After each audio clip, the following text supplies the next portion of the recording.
আরে বাবা রে বাবা রে বাবা রে, কোমরটা গেল রে। এই বুড়ো বয়সে কোমর ভাঙলে আর জুড়বে বলে মনে হয় না।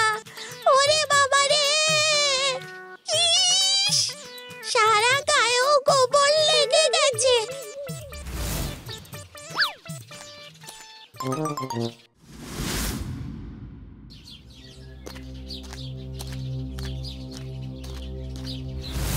মা, ও মা, দেখে যাও, শিগগিরই এসো।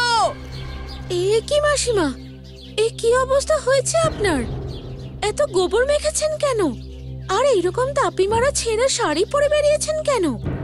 দাঁড়ান, আমি বলাইয়ের বাবাকে বলে কালই নতুন শাড়ি আনিয়ে দেব। না না, অত খরচ করার দরকার নেই। এতেই আমার আরো একটা বছর কেটে যাবে। এই দেখো বৌমা, কত গোবর এনেছি, একবার দেখো। এই দিয়ে আজ আমি ঘুঁটে দেব। চাই আমি স্নানটা সেরে আসি গে, তারপর ঘুঁটে দিতে বসবো।